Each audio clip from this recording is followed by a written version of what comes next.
Bonjour à toutes et à tous.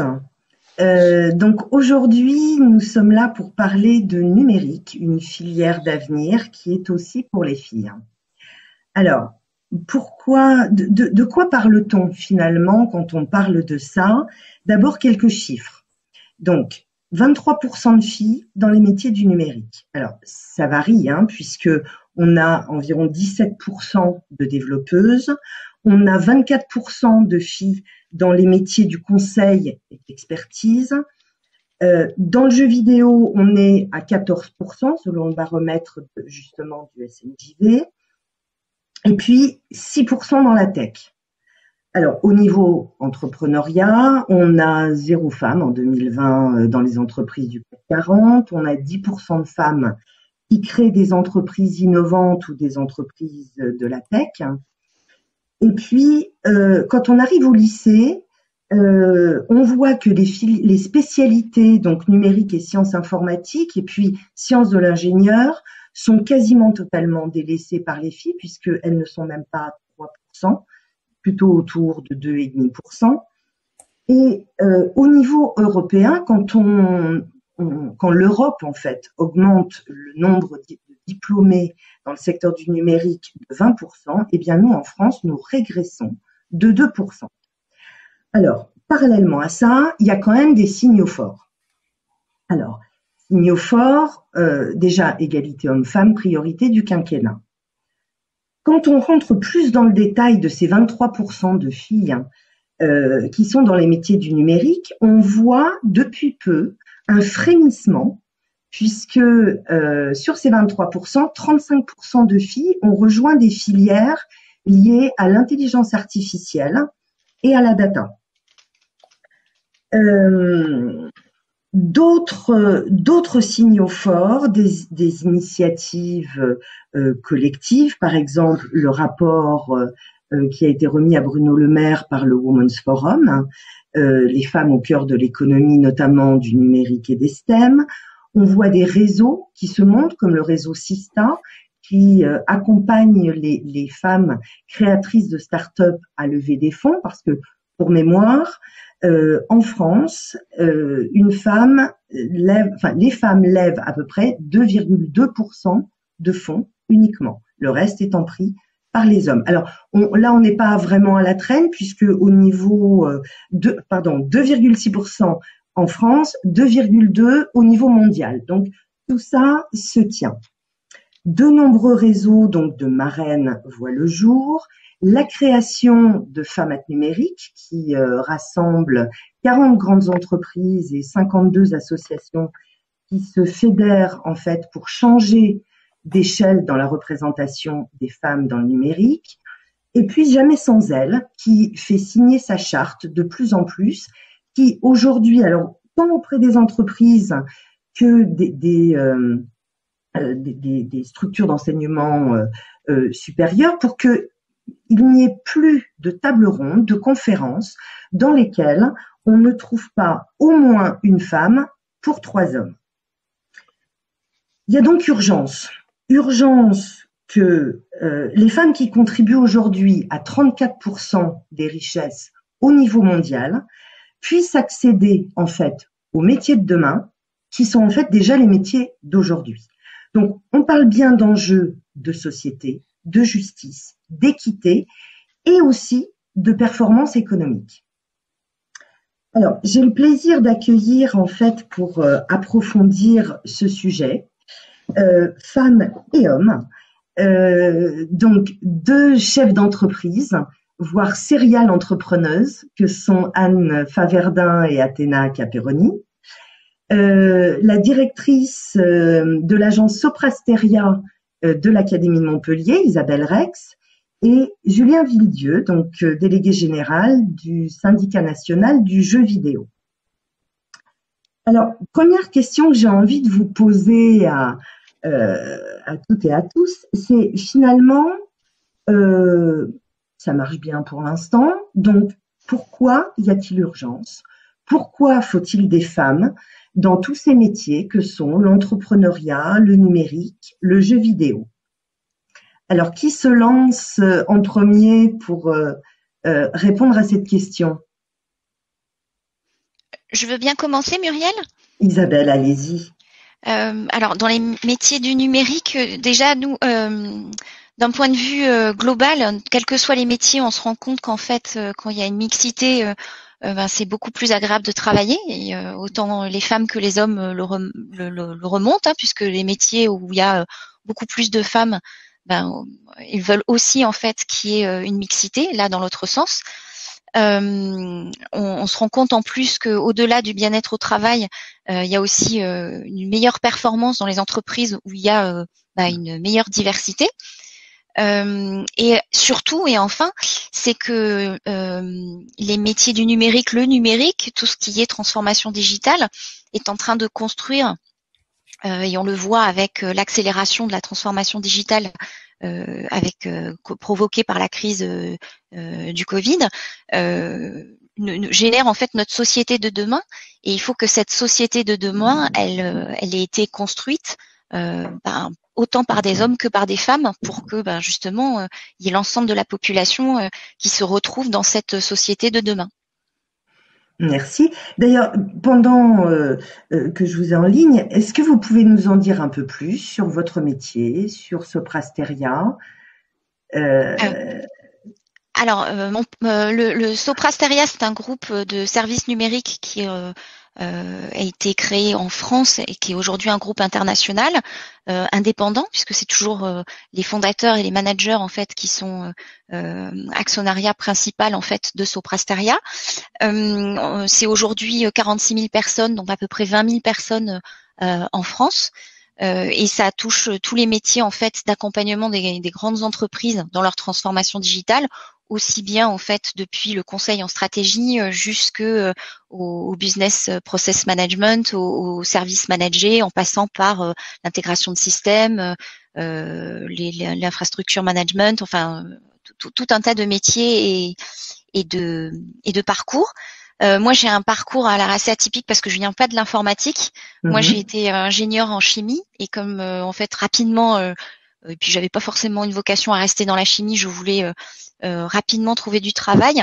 J'ai très rapidement en fait été reconvertie à l'informatique et là j'ai fait un parcours aussi bien sur du développement que le business analyst, du commerce, de la direction d'entité.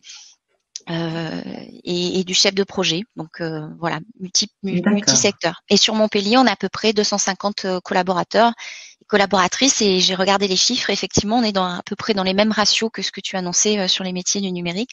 Par contre, on progresse. C'est plutôt pas mal parce qu'il y a Alors, vraiment chez Soprasteria oui, une, il y a un engagement fort, mais voilà. on va avoir l'occasion d'y revenir, D'accord. et puis aussi sur la découverte peut-être de tous les métiers, justement parce que ce sont des mots, et je crois que justement c'est important de faire connaître un peu plus précisément que les intitulés. Donc on va y revenir.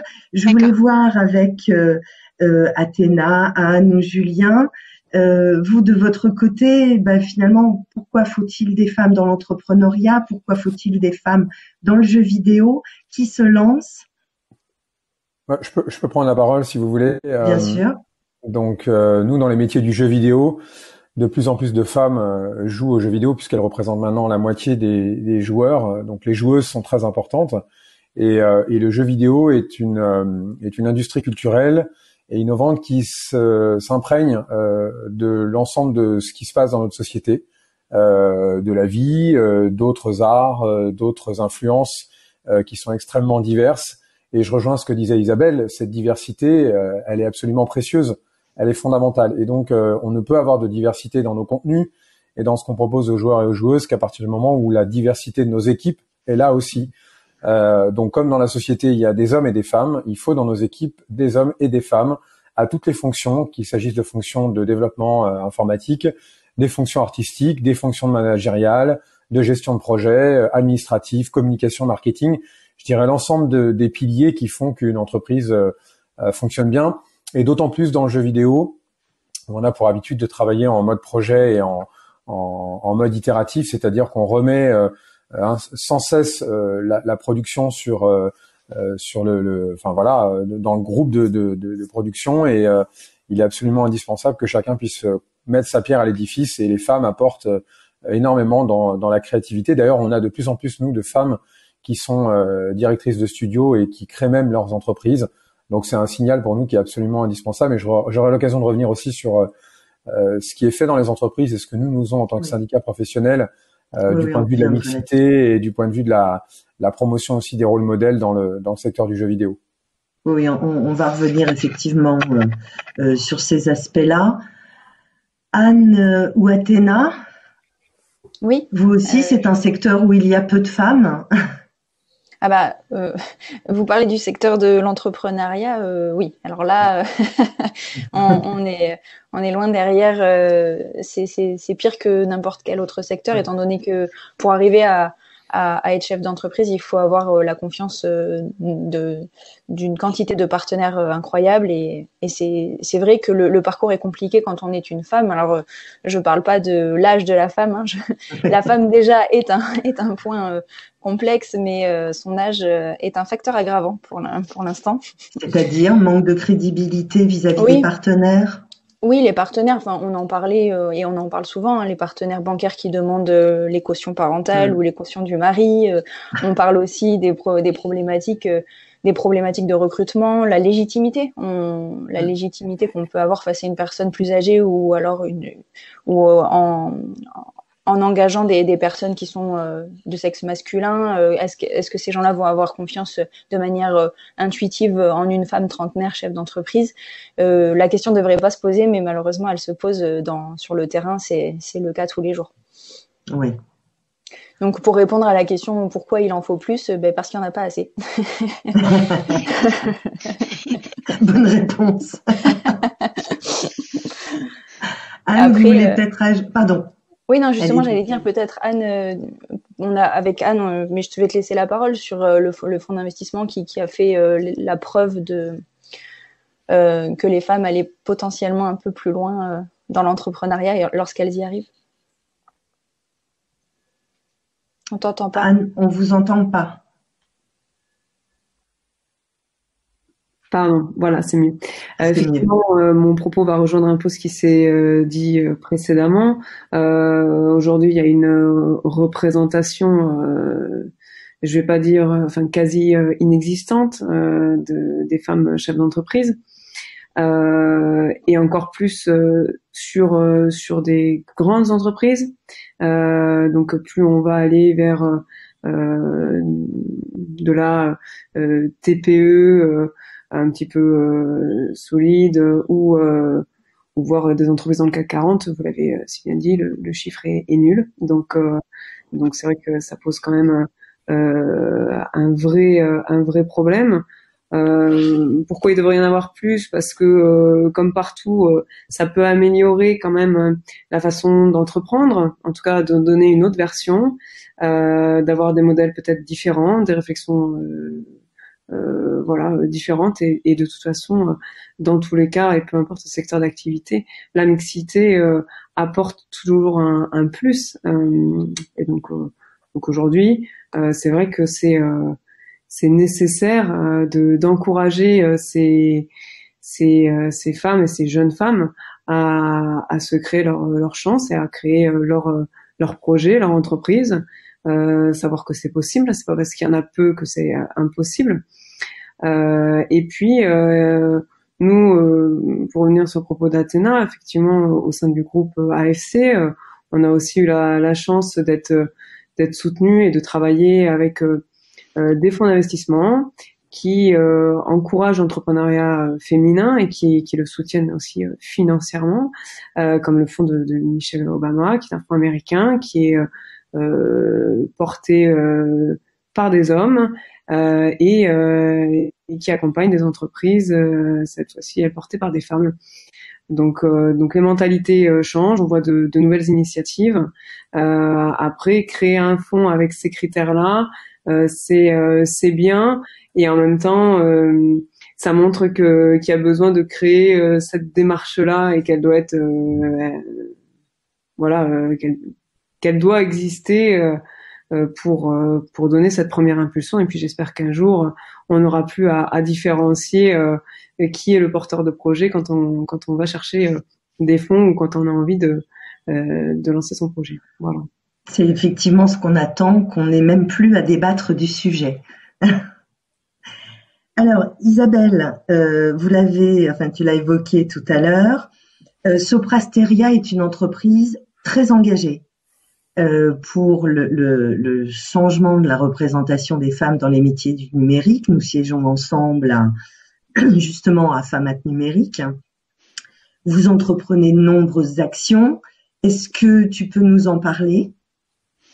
Oui, alors déjà il y a quelques années, on a créé un réseau interne qui s'appelle Passerelle, où en fait on a aussi bien des ambassadeurs et des ambassadrices qui s'investissent en fait pour promouvoir la mixité dans nos métiers, soit par des actions en interne ou des actions à l'extérieur. Les actions à l'extérieur, c'est en fait de pouvoir justement rencontrer aussi bien des collégiens, des lycéens pour leur parler en fait des métiers. Et généralement, on essaie d'y aller en binôme pour qu'ils voient des femmes et des hommes qui font ce métier-là, parce que je pense que ça passe aussi par démystifier et casser un peu les stéréotypes qu'on peut mettre derrière l'ingénieur informaticien et l'image que ça véhicule. Après, dans les programmes aussi en interne, on fait en sorte aussi d'être particulièrement vigilant sur la promotion des femmes au sein de l'entreprise, parce que là aussi on se rend compte que plus on monte dans les niveaux, moins il y a de femmes.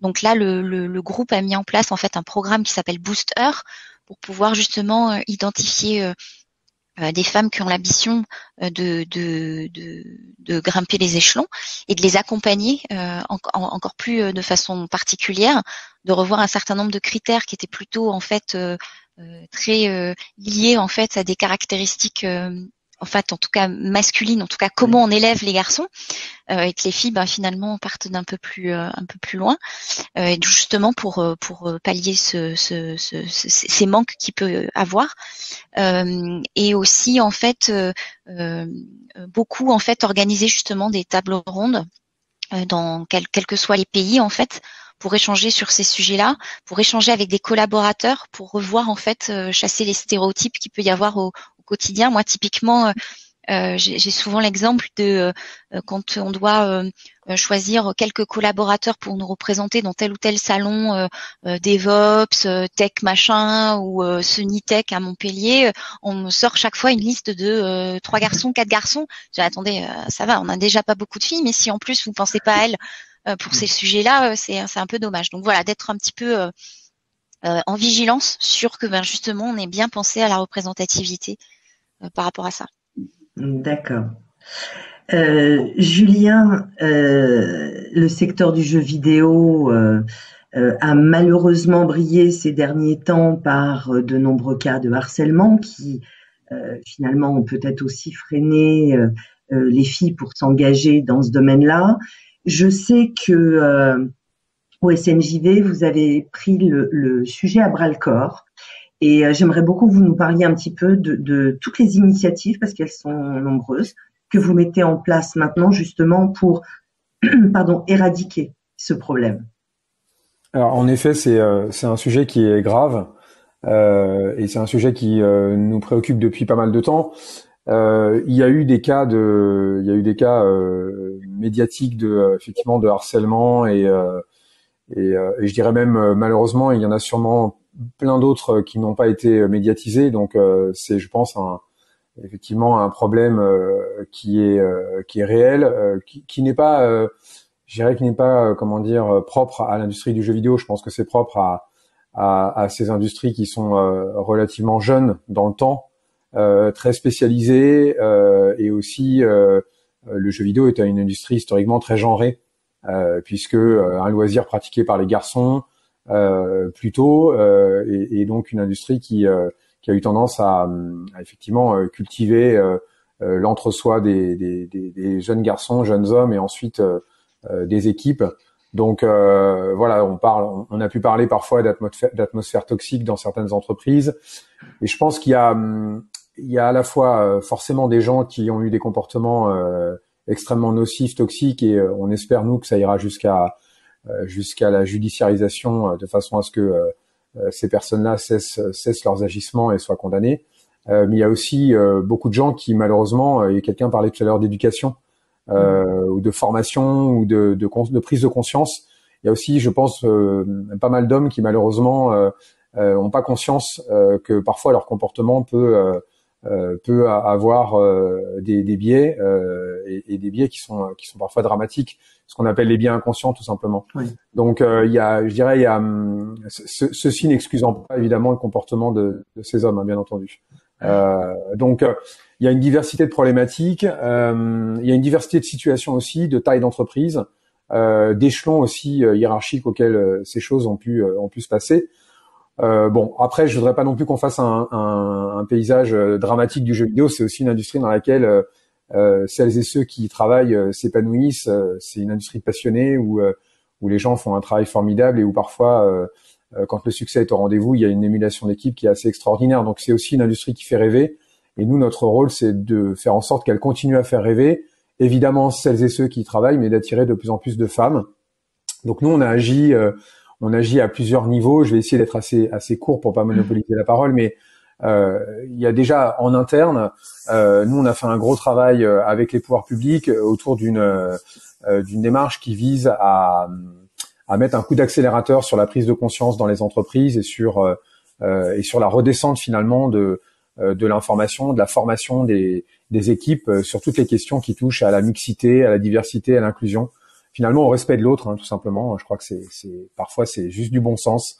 Et donc, on a travaillé avec un groupe de travail informel qui était dirigé par Agnès Saal, qui a été missionné par le ministère de la Culture sur ces questions-là, et donc avec un certain nombre d'autres interlocutrices et interlocuteurs du monde de la culture, pour arriver à une charte sur la diversité, une charte de promotion de la diversité, puisque nous on aime bien avoir quand même le côté positif des choses, c'est-à-dire évidemment, on peut lutter contre le harcèlement, mais on peut aussi et surtout promouvoir la mixité et la diversité. C'est vraiment quelque chose un acte positif. Donc, on a élaboré cette charte et on l'a rendue, en ce qui nous concerne au Syndicat national du jeu vidéo, on l'a rendue obligatoire. C'est-à-dire que nos adhérents sont obligés de la signer pour pouvoir être membres de notre syndicat professionnel. Alors, évidemment, une charte, on pourrait dire c'est bien, vous êtes bien gentil, mais une fois qu'on l'a signée, on la range dans un tiroir et puis on n'en parle plus. Alors, évidemment, l'objectif, c'est qu'on aille plus loin que cette charte, qui comporte un certain nombre de volets, et c'est donc d'accompagner les entreprises sur l'ensemble des points qui figurent dans ce document, qui est quand même un document extrêmement structurant et qui permet à tout un chacun, et notamment aux dirigeants d'entreprise, de contribuer à mesurer les efforts sur la diversité de la filière, de garantir l'égalité de traitement dans l'entreprise, quel que soit le genre des salariés, d'agir en matière de prévention des comportements discriminatoires, du harcèlement et de toutes les violences qui peuvent être identifiées dans l'entreprise, parce que on parle aussi des violences psychologiques, d'assurer la meilleure représentation de tous les acteurs de l'entreprise. Je crois que c'est Isabelle qui en parlait tout à l'heure, hein, sur les salons et autres. C'est vraiment de pouvoir proposer une diversité de profils, d'œuvrer à la meilleure promotion des métiers aussi. Donc là, c'est plus vers l'extérieur. Donc pour nous, ça c'est un acte qui est très fort, qu'on accompagne dans le temps avec un certain nombre d'ateliers de formation, de sensibilisation. Donc ça, pour nous, c'est vraiment la pierre angulaire de tout le travail qu'on est en train de mener. Nous, on considère qu'en tant que syndicat professionnel, on a un rôle vraiment de mettre un coup d'accélérateur et de responsabiliser nos dirigeants et dirigeantes sur ces questions-là. Donc ça, c'est un premier point. Ensuite, en interne, on a un certain nombre de démarches RSE, qualité de vie au travail et autres qui sont menées avec tout un tas d'acteurs et d'entreprises volontaires de façon à partager les expériences aussi, parce que je crois que il y a rien de plus révélateur dans l'entrepreneuriat que lorsque quelqu'un fait quelque chose de positif, il puisse le partager avec ses confrères et consoeurs. Donc pour nous, c'est très important. Nous-mêmes, au niveau du SNJV, on a féminisé notre conseil d'administration. Alors on était pas trop à la bourre parce qu'on avait 30% de femmes jusqu'à présent. Maintenant, on en a quasiment 50%. Donc, je suis assez fier de ça parce que pour moi, c'est quelque chose de très important. Et l'équipe du SNJV est très largement féminine puisque sur 4 personnes, je suis le seul garçon. Donc, voilà. Donc, on essaye aussi d'avoir cette mixité, cette diversité. C'est important. Et ensuite, on a tout un tas d'actions vis-à-vis de l'extérieur et je terminerai là-dessus. Et après, on pourra rentrer dans le détail si vous voulez sur les actions, hein, bien entendu. Mais on a évidemment des actions qui commencent très tôt notamment sur les stages de troisième. Comme on a du mal à satisfaire toutes les demandes qui nous sont soumises, il y a une association à Bordeaux qui s'appelle Bordeaux Games qui a mis en place une formation qui s'appelle Start, qui est destinée aux jeunes filles et aux jeunes garçons de troisième et qui leur permet pendant une journée de rencontrer l'ensemble des professionnels de LES et LS du jeu vidéo et de parler des métiers. Et ce qui est intéressant, c'est que on a beaucoup de femmes qui viennent parler de leur métier et donc ils s'adressent aux jeunes filles en leur disant le secteur du jeu vidéo, c'est aussi pour vous. Vous pouvez vous épanouir dans ce secteur, vous pouvez faire carrière. Tous les métiers sont féminins comme ils sont masculins. Il y a absolument aucun problème. Et d'ailleurs, on en parlait, Muriel, en préparant la conférence. Beaucoup de développeuses ont un grand talent. Ils sont parfois bien meilleurs que certains garçons qui développent, beaucoup plus attentives, scrupuleuses, précises, professionnelles. Donc, je crois qu'il faut pas en rougir hein, du côté des hommes. C'est un bon défi aussi à relever. Donc voilà, on a ce travail dès la troisième. Ensuite, on essaie de travailler avec le ministère aussi pour que on puisse parler de technologie, d'innovation, de jeux vidéo aux jeunes filles qui sont en orientation, hein, qui sont au niveau du bac et qui vont poser des questions pour l'année prochaine. Les métiers scientifiques doivent de nouveau réenchanter les jeunes femmes et les jeunes filles parce que ce ne sont pas des métiers qui sont réservés aux garçons et surtout, c'est des métiers dans lesquels on a des besoins absolument considérables. Nous, dans le jeu vidéo, pour vous dire, on recrute plus de 1500 personnes par an. Sur ces 1500 personnes, les 2/3 sont des profils techniques, c'est-à-dire des profils informatiques. Et on se bat forcément avec des gens comme Isabelle sur les profils, puisque ah mais t'as l'avantage, toi t'amènes des jeux vidéo. Nous c'est comme des jeux vidéo. Oui. Mais bon, voilà, on est tous embarqués dans la même la même galère entre guillemets, c'est de trouver les profils les plus pertinents sur le développement.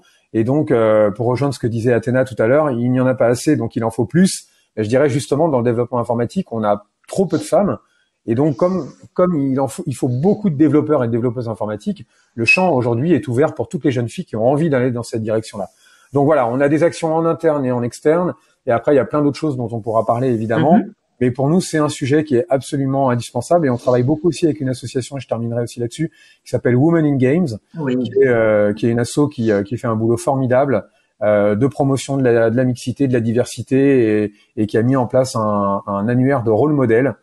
Donc nous, on fait en sorte que dans nos conférences, nous ayons systématiquement dans nos panels des jeunes femmes. Et je dois dire que c'est de plus en plus facile, année après année, d'avoir des panels mixtes, divers, inclusifs. C'est très important. Merci. Alors justement, comme on est dans un salon de l'orientation, on va rentrer un petit peu dans le vif de ce que sont ces métiers. Alors, je vais me tourner vers Athéna et vers Anne. Parce que il y a le dernier rapport PISA, donc qui est publié par l'OCDE, montre que finalement les jeunes d'aujourd'hui rêvent à des métiers qui sont des métiers du 20e voire 19e siècle. Finalement, ça n'a pas du tout évolué. Alors, on retrouve, je vais être enseignant, je vais être vétérinaire, je vais être médecin, et il y a chef d'entreprise. Et pourtant, on a vu les chiffres, pas plus de 10% dans les entreprises innovantes et entreprises de la tech. Donc, je me dis qu'il y a quand même tout un métier, des activités à faire découvrir de ce côté-là. Et quand je vous ai interviewé toutes les deux, finalement, je voulais qu'on l'aborde par votre parcours, parce que vous avez des parcours l'une et l'autre qui sont passionnants, intéressants. Alors, qu'est-ce que c'est que ce métier de chef d'entreprise? Quel est votre quotidien? Comment vous y êtes arrivé? On verra après aussi les obstacles que vous avez rencontrés. Je crois que vous avez plusieurs anecdotes autour de tout ça. Et donc, qu'est-ce que c'est que ce métier de chef d'entreprise? Et qu'est-ce que c'est que ce métier de chef d'entreprise quand on est femme? Voilà, vous avez les deux sujets. Alors, laquelle de vous deux se lance? J'y vais, Anne? Oui, vas-y. Après. De toute façon, on parlera aussi de la complémentarité entre vous deux, qui est très intéressante. Oui, c'est ça, c'est que être chef d'entreprise, déjà, c'est un métier solitaire, et c'est vrai que quand on a la chance d'avoir un associé, en l'occurrence une associée telle que moi, j'ai la chance de l'avoir, une associée avec qui on s'entend très bien et avec une complémentarité telle qu'on a. J'avoue que le métier est moins difficile tous les jours. Euh, alors, je me rappelle plus, donc par rapport au parcours, et Oui. c'est ça, un petit peu. Du coup, moi, j'ai fait des études un petit peu longues. J'ai fait du droit et j'ai fait sciences politiques. Je suis allée jusqu'au doctorat, et après, je me suis lancée dans l'entrepreneuriat. Et dans l'entrepreneuriat, j'ai fait du commerce. Donc, du coup, j'ai pas suivi le cursus qu'il aurait fallu visiblement. C'est pour dire qu'en fait, ce que j'ai compris moi de l'entrepreneuriat, c'était il fallait un peu savoir tout faire malheureusement, et heureusement les études parfois du droit font connaître beaucoup de domaines autour du droit, mais il n'y a pas de cursus idéal pour arriver à être chef d'entreprise. Je pense qu'il faut avoir la curiosité un petit peu de tout, savoir s'adapter à tout. Après, c'est vrai qu'avoir fait des études, on en avait parlé, notamment dans le droit, donne quelques moyens, quelques outils dans la valise pour pouvoir aussi échanger avec d'autres partenaires. Une aisance relationnelle avec certains, avec l'avocat, avec l'expert comptable, avec d'autres partenaires des clients. C'est vrai que c'est quelque chose qui est intéressant. Mais avant tout, je pense, ce qui peut pas être appris malheureusement, c'est la conviction, et je pense à beaucoup de courage. Du courage. Il faut pas se laisser décourager, spécialement quand on est une femme. Et je trouve que effectivement, il y a un paradoxe énorme entre la réussite des jeunes femmes et des jeunes filles à l'école, qui explose. En fait, c'est vrai que Oui. je n'ai pas les chiffres, hein, je veux pas dire de bêtises, Les résultats sont meilleurs dans les matières scientifiques, y compris en maths, où elles avaient plus de mentions que les garçons. Mais Et voilà, après, c'est un paradoxe énorme, c'est cette réussite dans le parcours scolaire, et qui se retrouve pas véritablement dans l'entrepreneuriat et dans les postes à responsabilité. Donc il y a une certaine, il y a peut-être un certain engagement qui est plus facile à l'école, et qui se retrouve moins dans l'entrepreneuriat. Et je trouve que aujourd'hui l'entreprise répond de plus en plus à des besoins d'engagement. Peut-être que les femmes ont peut-être besoin de s'engager en plus d'avoir un métier, c'est-à-dire qui ait du sens dans dans le métier qu'elles font, qui ait des valeurs autour de leur entreprise, que les entreprises soient éthiques, qui ait des valeurs en fait et des combats autour. Et je trouve que de plus en plus la société s'adapte et répond à ce besoin que les femmes ont. Et j'espère que ce sera signe de plus d'investissement des femmes et peut-être de parcours plus à responsabilité pour les jeunes femmes qui y vont. Anne, tu veux que je te laisse continuer ou? Non, oui, peut-être on reviendra sur votre activité aujourd'hui. Anne, qu'est-ce que vous en pensez, et vous, alors vous avez un parcours un petit peu différent. Alors effectivement, moi j'ai eu un parcours un peu moins long au niveau des études. Moi j'ai fait un BTS dans l'immobilier en alternance, parce que j'avais cette envie dès la fin de suite au bac de rentrer de suite dans des choses très concrètes et dans la vie active. Donc voilà, j'ai fait ces 2 années où j'ai travaillé donc pendant 2 ans dans une entreprise. Ça m'a fait découvrir aussi pas mal de facettes de ce métier. Et puis j'ai continué par la suite mes études à la faculté de droit et d'immobilier. Et là pendant en fait ma scolarité, j'ai monté mes 2 premières entreprises. Donc c'était il y a plus de 12 ans maintenant, et puis je n'ai fait finalement que ça, travailler dans mes entreprises, donc certaines que j'ai développées, gardées, revendues, changer d'associé. Enfin, j'ai eu du coup un certain nombre de structures différentes dans différents aussi domaines d'activité. C'est pas parce que j'ai étudié l'immobilier, alors oui, ça a été l'objet de plusieurs de mes sociétés, mais pas uniquement, parce que être chef d'entreprise, c'est être chef d'orchestre finalement de plein de choses. Et donc je me suis pas sentie limitée voilà par un secteur d'activité. Et aujourd'hui on me proposerait un nouveau domaine que j'irai avec le même enthousiasme et cette envie de relever ce défi et ces nouveaux challenges qui se présenteront. Donc voilà, métier de chef d'entreprise, je crois que c'est vraiment être passionné par ce qu'on fait, avoir confiance en son projet et en soi un petit peu parce que on est faut dire ce qui est, et là que ce soit homme ou femme, on n'est pas forcément soutenu au démarrage, et c'est toujours un petit peu la désillusion qu'on a, je crois, quand on lance ce projet-là, de pas avoir le soutien forcément de ses proches, de son entourage, alors qu'on pensait au contraire être porté. Donc sauf si vous évoluez dans un environnement où l'entrepreneuriat est très présent, mais sinon c'est pas forcément le cas. Ce que vous voulez dire, c'est qu'il y a des blocages, y compris familiaux? Oui, Parce que les parents sont importants dans l'orientation, et effectivement, le choix du métier. Ben forcément, ils sont un petit peu inquiets. L'entrepreneuriat, c'est se lancer dans le grand bain. Ça a pas toujours forcément être chef d'entreprise aujourd'hui en France, ça a pas toujours une très bonne réputation, une très belle image, en tout cas dans l'esprit des gens, alors qu'au contraire, en général, on fait de l'entrepreneuriat parce qu'on a envie de monter un projet qui nous ressemble, de fédérer des gens autour de ce projet-là et de réaliser quelque chose, donc et de se réaliser à travers ce projet-là. Donc mais c'est vrai que souvent il y a des inquiétudes parce que c'est l'inconnu, et oui, c'est sûr, c'est l'inconnu, on sait pas où on va, on a une idée, mais on sait pas toujours comment est-ce qu'elle va être réalisée, si elle va se réaliser, et quels vont être les obstacles dans ce parcours-là. Donc c'est pas toujours rassurant, et en même temps ne pas essayer, c'est passer à côté de quelque chose, d'une aventure, peu importe quelque part finalement la finalité. C'est un parcours qui est extrêmement enrichissant, qui nécessite énormément de curiosité, d'engagement. Vous allez découvrir toutes sortes de métiers et avoir vraiment une vision d'un projet 360.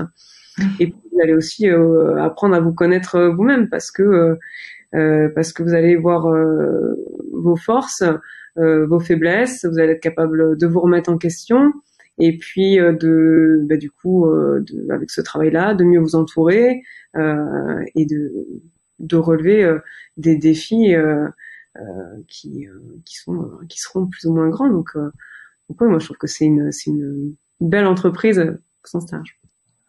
Oui, vous m'aviez dit l'une comme l'autre, d'ailleurs, le plaisir que vous aviez finalement à impulser, à aller dans le sens que vous avez choisi, à décider tous les jours finalement de l'orientation que vous voulez poursuivre. Enfin, on sent vraiment qu'il y a des choses qui vous animent.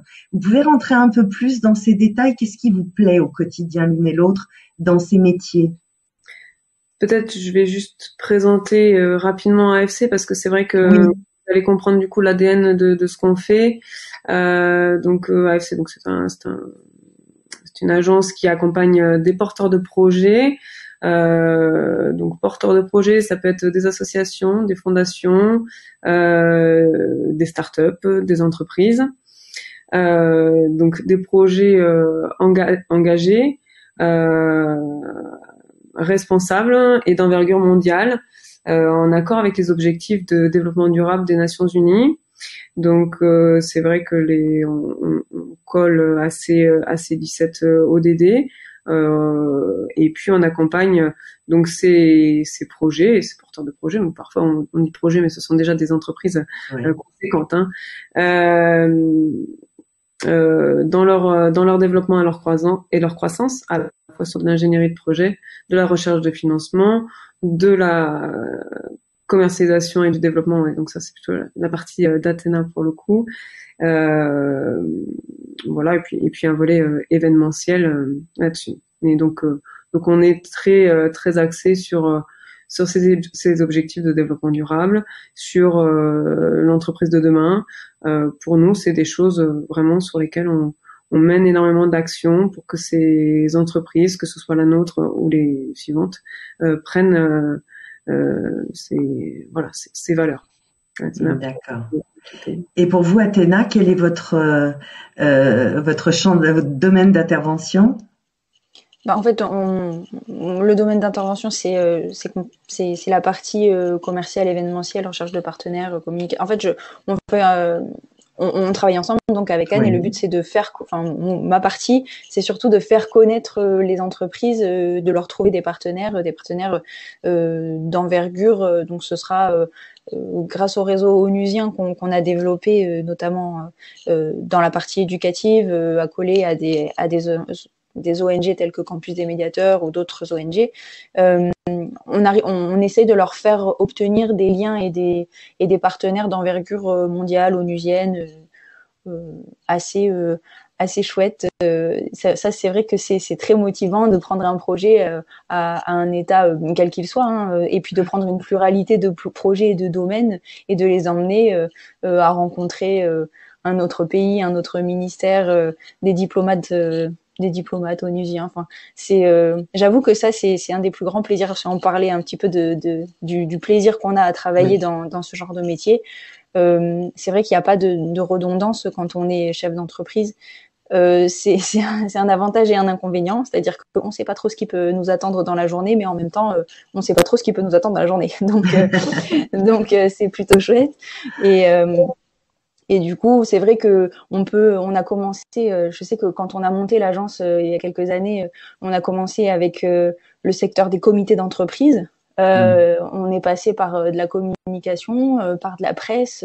On a fait aussi une partie d'industrie, et en ce moment on travaille avec le secteur de la culture, du vin, du champagne. Enfin, je veux dire que ce qui est génial quand on est chef d'entreprise, c'est qu'on choisit, dans notre métier particulièrement, c'est qu'on choisit d'accompagner des projets, et qu'on n'est pas limité par ni l'envergure ni le domaine d'activité qu'on choisit desquels on choisit d'être partenaire. Et c'est très stimulant intellectuellement. On fait des rencontres géniales. On s'amuse beaucoup. On s'amuse beaucoup. On prend du plaisir à réaliser des projets de gens qui ont des ambitions, qui sont dans le secteur de l'innovation aussi, dans l'EdTech, on en a parlé. C'est vrai que on a l'impression d'être acteur du monde qui nous entoure. On a l'impression de pas être spectateur de tout ce qui se passe, et de se dire, on a l'impression de créer des choses ou d'aider à créer des choses. Et puis on fait nos règles. Donc, ça veut dire que quand on a monté notre entreprise, et la plupart des chefs d'entreprise le font, ils font l'entreprise à leur image. Nous, si on a envie qu'il y ait un jour par semaine raclette, c'est un jour par semaine où on mange.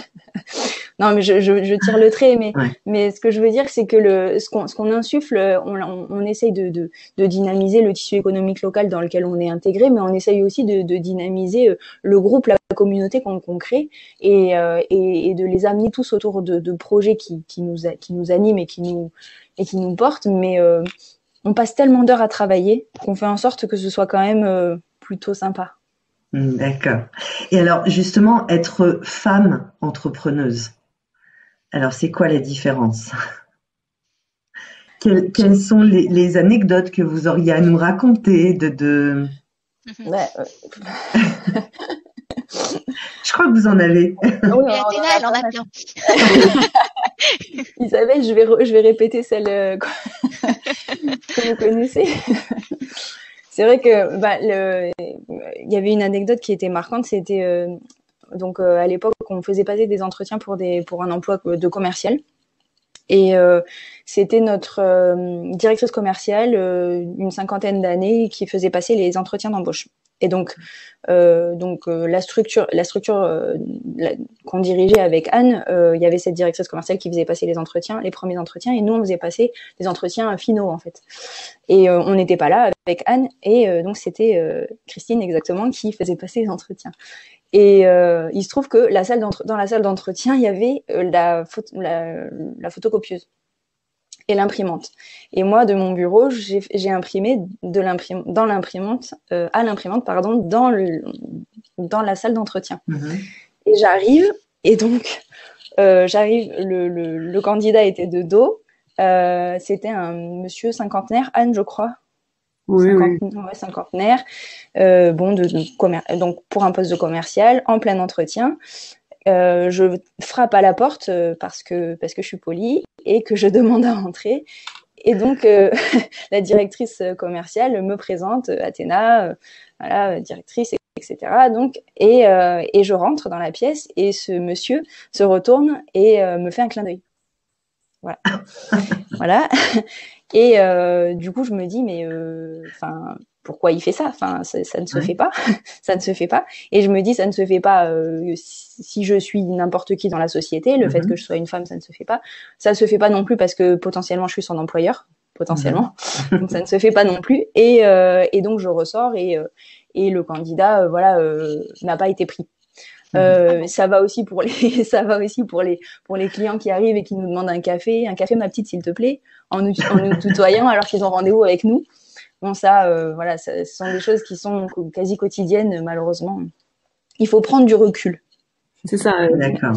Peut-être du coup la plus grande qualité qu'il faut développer en tant que femme chef d'entreprise, c'est cette prise de recul et cette capacité à savoir un peu en rire de loin. Et puis en général, du coup, une fois qu'on a servi le café et puis que vous vous installez de l'autre côté du bureau, vous voyez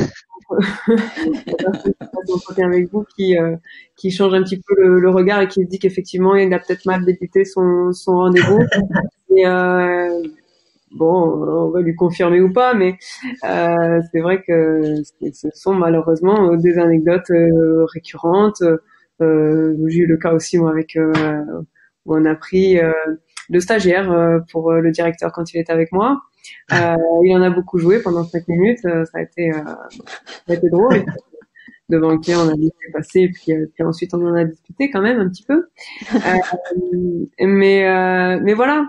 Alors que donc là, c'était ce qui avait été évoqué au début. C'est un petit peu la double peine. C'est à la fois un problème entre guillemets, mais d'être une femme et de jeunisme,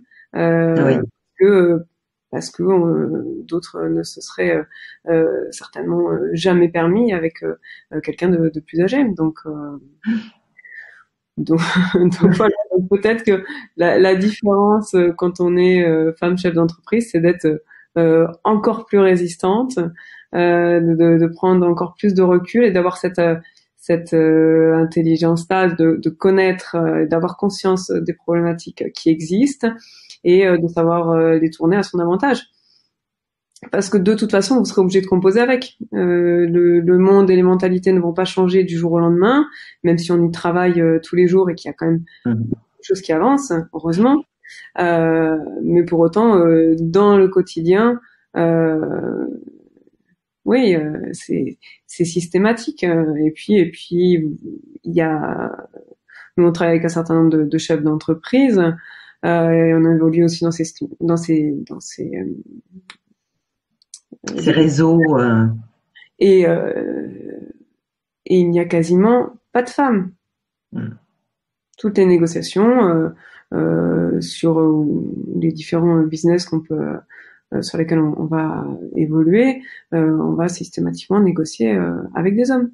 Et puis plus vous montez, effectivement, et plus vous trouvez, vous ne trouvez plus du tout de femmes. Oui. Après, il peut y avoir un avantage aussi. Ça peut être vu comme un avantage, comme tu disais Anne juste avant, c'est-à-dire que on peut voir aussi le fait que on est remarqué dans une masse d'hommes. C'est vrai que la femme chef d'entreprise ou les quelques femmes chefs d'entreprise qui sont là sont remarquées. Après, il y a un gros avantage à être sous-estimé par la personne en face, parce que du coup, c'est vrai que quand on le sait, qu'on est sous-estimé, on sait aussi, mais oui, on sait comment agir. Enfin, c'est un jeu qu'il faut jouer. Après, c'est vrai que Anne le dit, ça va pas changer en en 5 minutes et voilà, mais c'est le jeu. Et il faut savoir faire avec les règles, malheureusement, les règles du jeu. Et parfois, c'est confortable. Moi, je me souviens de ces clients qui m'ont demandé le café juste avant de rentrer dans mon bureau en m'appelant ma petite. Bon, je leur ai fait le café et ma première phrase, c'était je sais faire autre chose que le café, mais je le fais bien. Et je fais très bien le café. Et du coup, bon, on a commencé à rigoler.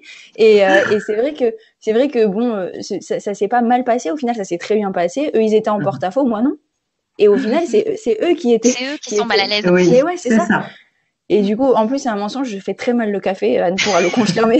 Donc, mais je pense vraiment qu'il y a des situations qui peuvent être retournées et qui peuvent être, je pense, on peut profiter de certains moments qu'on pense de faiblesse, qui ne sont pas des faiblesses finalement. D'accord. Alors, merci pour cet éclairage. Isabelle, je reviens à Soprasteria et à la multitude de métiers autour du numérique. Alors, est-ce que tu peux un peu plus nous les détailler, nous les présenter? Je vais vous dire pourquoi je demande ça. J'ai eu l'occasion de faire le salon de l'orientation à Paris. Alors, pas la dernière édition puisqu'elle a été reportée, mais la précédente. Et j'avais un stand donc avec Femmes Numérique où on renseignait les jeunes filles sur les métiers du numérique. Alors, déjà, aucune jeune fille n'est venue d'elle-même sur ce stand. Donc, je suis allée les chercher dans les allées. Et puis, première attitude, elle me répondait « Non, ça m'intéresse pas ». Alors, ok. Qu'est-ce que tu connais comme métier du numérique? Et le seul métier qu'elles ont été capables de formuler, c'était informaticien, au masculin, bien sûr. Alors, moi qui travaille depuis plus de 25 ans maintenant dans le numérique, Isabelle depuis longtemps, Julien on le verra aussi, il y a un peu plus que informaticien, déjà il existe au féminin. Et j'aimerais bien que tu nous donnes un éclairage justement sur la diversité des métiers qu'on peut trouver chez Soprasteria. Alors, oui, parce que je vais commencer par dire qu'en fait, informaticiens, ils ont toujours l'idée de c'est des 0 et des 1, enfin on en est là, quoi. Alors qu'en fait, pas du tout. Donc, si tu veux bien, je vais parler de ce que c'est qu'un projet, en fait, et donner un exemple. Typiquement, un grand client qui nous demande, parce qu'il a une nouvelle offre qu'il veut commercialiser, de l'insérer dans son système d'information. Alors déjà, je pense qu'il faut aussi expliquer aux lycéens ce que c'est qu'un système d'information. Parce que ils voient. Alors ça nous aide, mais en même temps ça biaise, parce qu'avec les GAFAM, tout le monde sait ce que c'est Google, Apple, Facebook, Microsoft et Amazon. Il faut leur dire que derrière il y a d'énormes systèmes d'information, c'est-à-dire ce que c'est qu'un système, un ensemble en fait d'applications qui font qu'en fait derrière ça rend un service. Donc, ce que j'essaie de faire comprendre quand justement je vais dans les lycées pour expliquer ce que c'est que nos métiers, c'est prendre l'exemple d'un grand client. Déjà, les premières personnes qui le rencontrent, c'est le commercial. Donc, ça tombe bien, c'est un métier que je connais bien.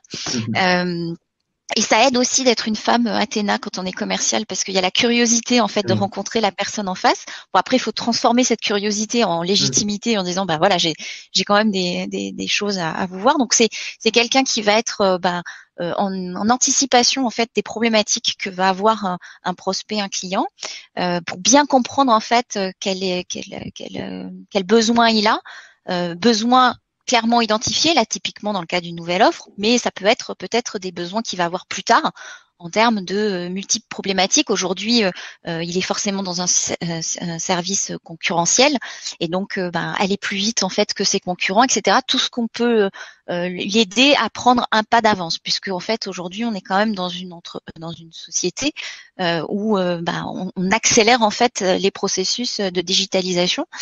Donc le commercial c'est vraiment l'oreille, enfin le cœur, enfin il comprend bien le client, il est au plus près des échanges du client, il les connaît bien, il sait qui fait quoi, où, etc. Et après, quand on est à la phase de proposition en fait de projet, là, il embarque en fait en avant-vente des gens qui seront partie prenante des projets après. Alors, généralement, un chef de projet, parce que pour un projet, il faut qu'il y ait quelqu'un qui soit là pour être garant des engagements que Soprasteria va prendre en termes de réalisation, qui va en fait pouvoir être en capacité de faire appel à des experts techniques ou des experts fonctionnels. Et là, on va en parler, aussi bien capable de parler du métier du client et de transformer en fait son besoin métier en fait en expérience utilisateur de l'outil qu'on va construire pour lui. Donc je parlais du chef de métier de projet. Donc c'est quelqu'un qui doit avoir du leadership auprès de ses équipes, qui aime animer en fait une équipe, être vraiment le porte-parole de Soprasteria vis-à-vis du client, travailler en fait en étroite relation avec le commercial, qui est un peu le chef d'orchestre en fait de l'équipe. Et dans son équipe en fait, il va y avoir des gens qui vont être alors là parce que généralement les systèmes d'information ils sortent pas de terre, ils sont déjà bien constitués et qu'on va insérer des briques dedans. C'est plutôt quelqu'un qui va avoir une vision un peu plus globale de ce que c'est qu'un système d'information. Donc c'est plutôt ce qu'on appelle nous en fait les urbanistes. Donc en fait c'est c'est pour ça que souvent l'analogie que je fais, c'est comme si on construisait une maison quoi. Hein. Enfin et donc il y a vraiment l'urbaniste, celui qui dépend de la mairie, je crois aujourd'hui, et qui va dire dans tel quartier les maisons on les fait pas avec un toit plat, on les fait avec un toit comme ça, dans telle rue. Enfin vous devez avoir quelqu'un qui a une vision en fait d'ensemble du quartier. Donc là c'est pareil pour le système d'information, quelqu'un qui va être un urbaniste SI, système d'information. Après, il y a l'architecte. L'architecte, c'est celui plus qui, ou celui ou celle, surtout celle, j'espère, qui va en fait décider en fait de quelle brique, en fait, quelle technologie on va utiliser, quelle façon on va faire pour faire le projet. Après, il y a toute une équipe en fait fonctionnelle, donc de business analysts qui vont être là travailler en atelier avec leurs homologues chefs chez le client. Alors le client, c'est plus la maîtrise d'ouvrage, hein, c'est celui qui veut fabriquer sa maison, et nous on est plus en maîtrise d'œuvre, hein, celui qui vont la fabriquer en fait avec lui. Et aujourd'hui en fait, en plus, il y a vraiment une mixité des équipes, aussi bien les équipes du client que les équipes Soprasteria avec des projets agiles, c'est-à-dire où en fait on n'a pas un cahier des charges qui est je veux telle maison et puis on leur dit dans un an on vous la livre. Là maintenant on est vraiment ok, vous voulez une maison mais vous avez le droit de changer d'avis entre l'endroit où vous voulez mettre votre cuisine, comment vous voulez la concevoir. Donc faisons le projet ensemble et faisons des choses par itération pour que vous voyez en fait la chose construire au fur et à mesure. Et en plus en la voyant se faire, forcément vous avez le droit de dire non finalement c'est pas comme ça que je le voulais, c'est plutôt comme ça, ou attention finalement j'avais 2 enfants et puis là il y en a un 3e qui arrive, il faut que je construise une chambre de plus. Forcément ça change le projet. Donc des business analysts, donc c'est des gens qui ont vraiment l'appétence, et moi j'ai fait ce métier-là et je me suis vraiment régalée parce que c'est là où en fait on a des ateliers avec les utilisateurs où on comprend le mieux en fait quelles vont être leurs problématiques au quotidien. Et avec dans ces équipes-là, c'est là qu'aussi on a des designers en fait, c'est des gens qui vont réfléchir à comment va être vraiment comment vont être des écrans en fait de l'application ou même sur les smartphones, ou comment on va se servir en fait de ces choses-là. Donc des fois il y a des panels utilisateurs pour tester en fait des façons de faire. Donc vraiment l'expérience utilisateur est importante. Ensuite, après, il y a le responsable de l'équipe technique, celui qui va, à fonction du besoin, aider aussi le concepteur à dire ça c'est techniquement c'est facile à faire, ou techniquement c'est une usine à gaz, franchement on va se compliquer la vie, t'es sûr que ton utilisateur il veut vraiment ce truc-là, donc pour un peu mettre ça en biais. Et puis lui il a aussi la capacité en fait à savoir dans son équipe technique de développeurs, c'est-à-dire ceux qui vont avoir des spécifications de il va falloir réaliser tel écran, tel programme informatique dans tel ou tel langage, peu importe le langage d'ailleurs. Et en fait, ces développeurs-là, il y en a qui ont plus d'appétence pour tout ce qui est, par exemple, l'appel à la base de données, ou d'autres qui sont plus sur justement le rendu, l'IHM, etc. Donc, va un peu s'organiser son équipe pour que chacun, en fait, kiffe le projet. Et ce qui est super important, c'est que vraiment, quel que soit en fait l'interlocuteur et quel que soit le niveau d'interaction, tout le monde en fait sait en fait ce sur quoi en fait qu'est-ce qu'on va arriver à faire au bout du projet quoi. Et après donc il y a les personnes qui mettent en place les infrastructures techniques. Donc c'est vraiment très très varié. Il y a les personnes qui vont tester, les personnes qui vont assister le client à faire la recette de ce qu'on aura développé avec lui. Donc c'est vraiment très très très divers. Nous, notre caractéristique, c'est qu'en fait, comme on fait beaucoup de projets, on embauche principalement en fait des jeunes diplômés. Donc principalement en fait niveau bac+5, donc master ou école d'ingénieur. Pas forcément école d'ingénieur en informatique. Comme je le disais tout à l'heure, en fait, on va aussi reconvertir des profils bac+5 hors en fait informatique au métier de l'informatique, parce qu'à partir du moment où on a la tête bien faite, on est logique, on a le goût en fait pour apprendre des choses. Franchement, les langages informatiques sont pas très très compliqués à appréhender parce qu'on est très très loin du 0 et du 1. Il suffirait de faire voir, et c'est pour ça qu'on a, quand on est dans les lycées, on leur montre en fait les écrans Python, mais même on leur montre en fait, par exemple, tu parlais de la data ou de l'IA, les plateformes en fait pour faire du développement data ou pour faire de développement IA, c'est aussi rigolo que quand ma fille elle fait du Scratch en 5e quoi. Enfin, c'est des drag and drop, c'est assez visuel. Donc voilà, c'est vraiment très très loin de la matrice et je lis le code rien qu'en regardant des 0 et des 1 défiler quoi. Donc oui, voilà. c'est ça, c'est loin d'être quelqu'un qui est scotché à son écran de jour comme de nuit, et bien au contraire, je crois que il y a beaucoup d'humains, beaucoup d'humains. Beaucoup d'humains. Oui, puisque ce qu'on fait, c'est pour qu'il y ait des utilisateurs derrière qui s'en servent. Parce que de toute manière, maintenant, en fait, tout passe par là. Donc, forcément, il faut que ça fonctionne bien, quoi.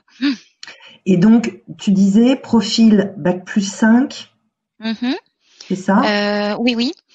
bac+5 parce qu'en fait, on a capacité. Alors, on peut aussi, enfin, les recrute aussi en stage de fin d'études ou en alternance à partir de bac+3.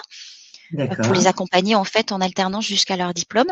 Et puis après le gros des troupes, c'est à peu près 80% de nos recrutements, pardon. Et on a continué à faire un fort recrutement même en 2020. Alors justement, c'est quoi les perspectives de recrutement chez Soprasteria sur les métiers du numérique? Alors, je pense qu'on a sur la France, on a une perspective de recruter plus de 2000 personnes. D'accord. Okay. Voilà. Quels sont les salaires à l'embauche? On est sur une fourchette, un jeune diplômé entre 30 et 35 000 euros bruts annuels.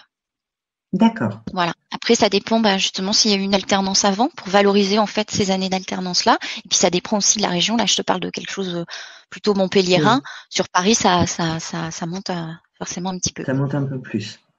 D'accord. Julien, est-ce que tu peux nous expliquer un petit peu la diversité des métiers qu'on peut trouver dans le jeu vidéo? Bien sûr. Parce que là aussi, il y a des profils et des métiers très différents. Alors, on a effectivement énormément de métiers spécifiques aux jeux vidéo et on retrouve aussi dans notre industrie des métiers somme toute assez classiques qu'on va rencontrer dans d'autres entreprises, les métiers parfois commerciaux, du marketing, les métiers administratifs, donc toutes les fonctions support de l'entreprise. Là, je parlerai spécifiquement de nos métiers. On en a référencé 49 qu'on a répertorié dans un référentiel des métiers et des salaires qui a été une initiative qu'on a lancée en 2012, qu'on a enrichi en 2017 et qu'on publie la semaine prochaine. Donc pour sa 3e version augmentée. On pourra le trouver sur le site du SNJV. Voilà, www.snjv.org. Le document, il y a une petite vidéo en motion design qui explique un petit peu ce qu'est ce référentiel. Donc c'est un outil qui a une double lecture. La première, c'est d'abord un outil de pilotage de l'emploi et des compétences pour les entreprises du secteur qui leur permet d'avoir les intitulés de poste, les niveaux de hiérarchie et de relationnel entre les différentes fonctions dans l'entreprise et dans le processus de création d'un jeu vidéo, avec des grilles de salaire qui sont faites sur la base d'une enquête qu'on fait, alors pas chaque année parce que c'est un énorme travail, mais qu'on fait tous les 2-3 ans. Donc on est capable de donner des fourchettes de salaire, des salaires médians Paris région et également sur des fonctions junior senior. Donc ça c'est important. C'est quoi les fourchettes par exemple pour un jeune qui commence dans ce métier-là? Je peux pas vous donner de fourchette parce que ça dépend des métiers, ça dépend de la localisation et du type d'entreprise, mais le référentiel est très complet à cet égard. Voilà, donc c'est un référentiel qui comprend 5 familles de métiers, qui sont les 5 grandes familles qu'on retrouve habituellement dans le jeu vidéo. Donc les métiers du management, les métiers du design, les métiers de l'image et du son, tous les métiers de la technologie, et puis les métiers d'édition et du support, qui sont en gros les métiers qu'on pourrait résumer comme étant ceux de la mise à disposition des jeux auprès du public, commercialisation, marketing, data analyse, etc. Donc ce document, c'est vraiment la bible des métiers. On va retrouver sur une centaine de pages pour chaque métier une fiche spécifiquement détaillée qui comprend les relations avec les autres métiers, quel est en gros le niveau hiérarchique N-1, N+1, donc les perspectives d'évolution.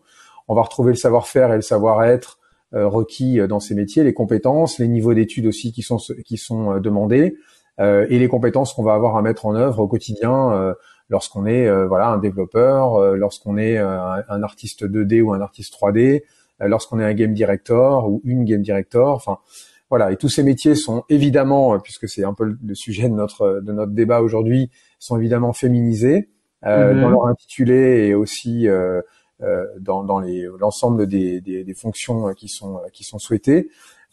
Nous pour la question de la formation, les niveaux de formation exigés sont très variables selon les entreprises, selon le type de métier visé et la taille de l'entreprise. C'est-à-dire que pour les entreprises de petite taille, donc relativement jeunes, on va parfois privilégier des gens avec une polyvalence assez forte et une seniorité peut-être parfois un peu moins grande que dans les entreprises plus matures où la seniorité et la polyvalence, donc la seniorité sera plus importante et la polyvalence peut-être un peu moins forte, mais avec des fonctions de management plus larges. Voilà, ce qu'il faut savoir, c'est que dans le jeu vidéo, on va de toute façon de plus en plus vers une hyper spécialisation. On avait 27 métiers ou 28 métiers, je crois, en 2012. On en a 49. Hein, ce sont des métiers qui se sont donc créés, qui ont vraiment. Et d'ailleurs, le jeu vidéo est extrêmement dynamique sur cette question-là. On crée régulièrement de nouveaux métiers, tout simplement parce que la chaîne de valeur et la chaîne de production du jeu vidéo se transforme régulièrement. Et donc, on va expliquer aussi quels sont les niveaux d'études que l'on attend. Et on attend souvent des gens qui sont spécialisés et souvent des gens qui viennent de formations dans lesquelles ils auront ou elles auront acquis des compétences particulières, soit en développement, soit artistique. Par exemple, quelqu'un qui va faire les beaux-arts ou qui va faire une école d'art et ensuite qui va aller dans une formation spécifique sur le graphisme 2D, le graphisme 3D appliqué au monde du jeu vidéo, sera forcément en général privilégié à quelqu'un qui aura juste une formation, on va dire, généraliste artistique. Donc ça, c'est un élément qui est important, c'est l'hyperspécialisation.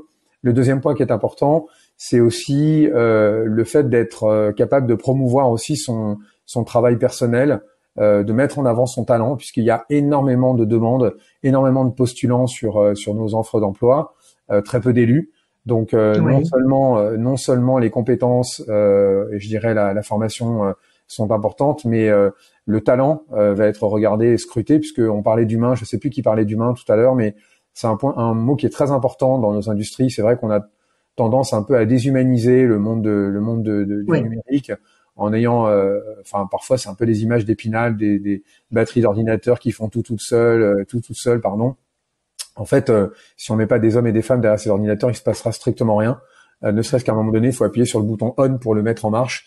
Donc voilà, non mais c'est pas plus con que ça, mais en fait, on a besoin d'humains, on a besoin de l'intelligence de nos cerveaux, hommes et femmes d'ailleurs, parce que ils sont pas faits pareil. Et donc c'est absolument crucial. Donc l'humain, le talent va être vraiment privilégié. Et donc c'est un peu, c'est très important pour celles et ceux qui veulent faire carrière dans le jeu vidéo, d'être capable de montrer plus que leurs compétiteurs ou compétitrices sur les mêmes métiers. De façon à sortir du lot. Voilà, je dis toujours, faut sortir du lot, donc faut se faire remarquer, faut envoyer son book, faut appeler. Aujourd'hui, on a une génération de jeunes qui ne sait pas se servir d'un téléphone, alors à part sur les réseaux sociaux, mais qui ne sait pas prendre son téléphone pour téléphoner. Moi, c'est un truc que je ne comprends pas. Voilà, les jeunes de 25 ans ne savent pas téléphoner, donc il faut leur apprendre à prendre leur téléphone et à se vendre aussi au téléphone auprès de leurs futurs employeurs. Donc voilà, c'est des choses qui vont marquer. c'est être capable de se promouvoir, de faire ce qui est à la mode, c'est du personal branding, mais c'est un peu ça. Voilà, tout en ayant conscience que ce personal branding doit être fait sur la base de compétences réelles et sérieuses. Donc, moi, j'encourage vraiment celles et ceux qui veulent rentrer dans notre industrie à faire leur propre promotion sur la base de leurs qualités intrinsèques, de leurs compétences et de leurs études. Est-ce qu'il faut être fanat de jeux vidéo pour travailler dans le jeu vidéo? Je dirais que comme on est une industrie passion, c'est toujours mieux. Mais par contre, ce que je dis souvent, c'est que ça ne suffit pas. Être un bon joueur ou une bonne joueuse de jeux vidéo, c'est bien quand on est avec ses amis, sa famille ou ses enfants, mais ça ne fait pas de vous une ou un bon professionnel. Donc, il faut évidemment connaître son secteur, savoir de quoi on parle, être capable d'appréhender aussi la concurrence, parce que finalement, le jeu vidéo, quand vous développez un jeu, vous avez aussi des références culturelles, historiques, de game design, artistique, d'innovation, qui sont importantes. Voilà, on essaie de sortir du lot. Vous savez, il y a plus de 1000 jeux nouveaux par jour qui sortent dans le monde sur toutes les plateformes. Donc autant vous dire que c'est comme si vous rentriez dans votre grande surface et que chaque jour la grande surface changeait l'emplacement des rayons et des produits et que ces produits étaient sans arrêt nouveaux. Pour retrouver finalement le produit que vous aimez ou que vous avez envie d'acheter, c'est la pagaille. Donc heureusement il y a les têtes de gondole, ça a été inventé pour ça.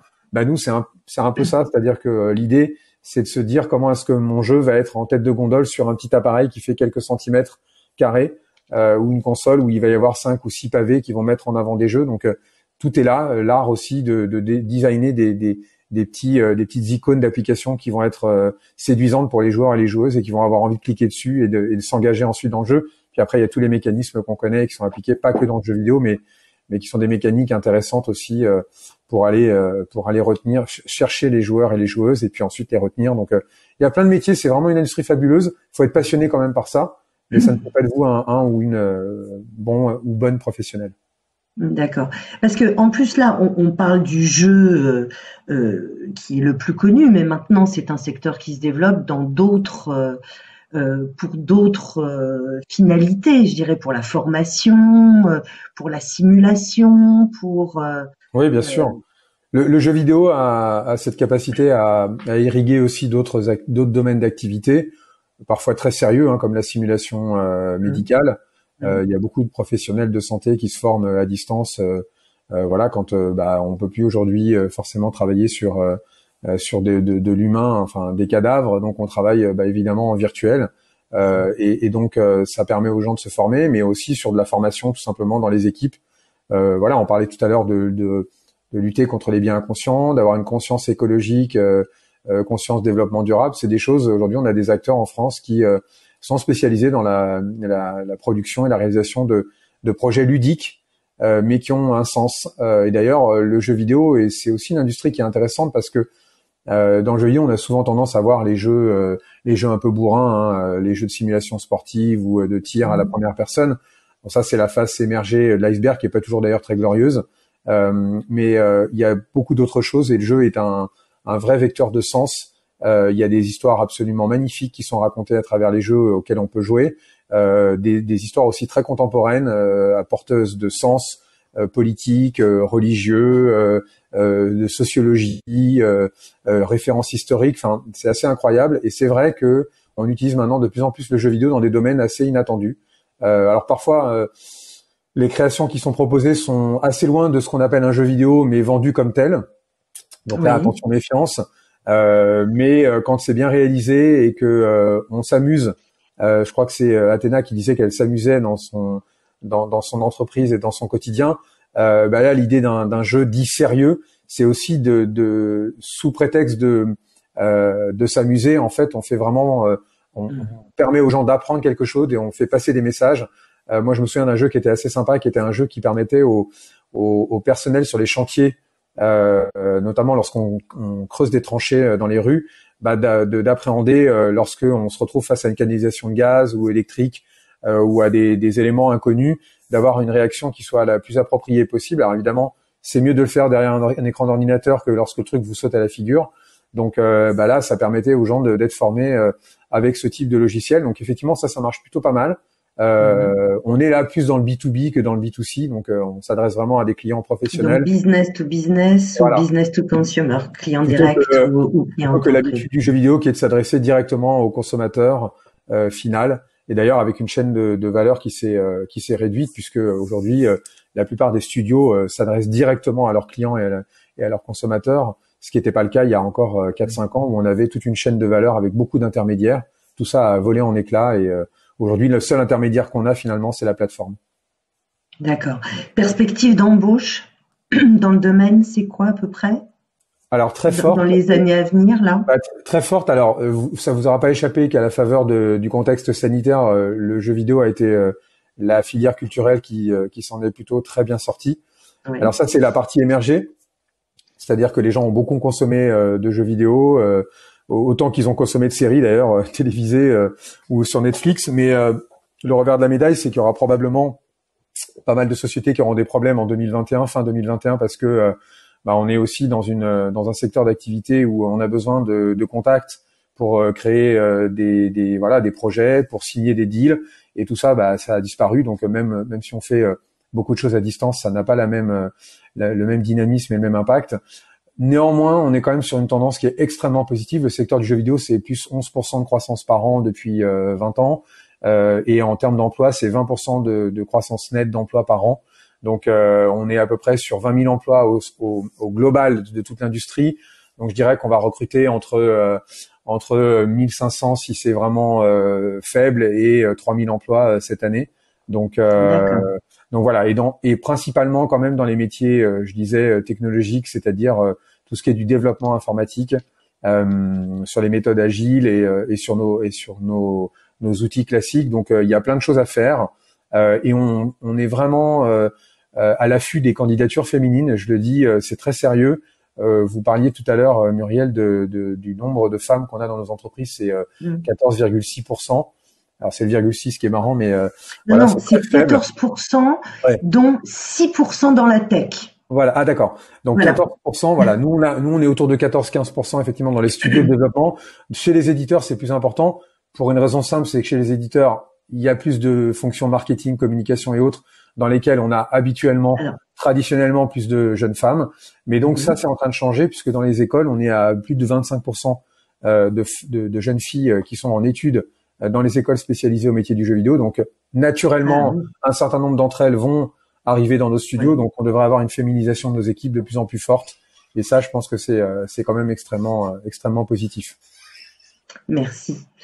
Alors justement, on a des jeunes et leurs parents qui nous écoutent. Quels sont donc les profils qu'on recherche aujourd'hui? Alors, je vais m'adresser à Anne et à Athéna. Je sais que vous allez répondre différemment à ma question. Je vous demandais qu'est-ce qu'il faut faire comme cursus pour être chef d'entreprise. Et je sais que votre réponse est une non-réponse. Qui d'entre vous répond à cette question? Voilà, demain, une jeune fille nous écoute, veut se lancer dans la création d'entreprise. Quel cursus elle doit choisir? Tu vas, Anne? On t'entend pas. On vous entend pas, Anne.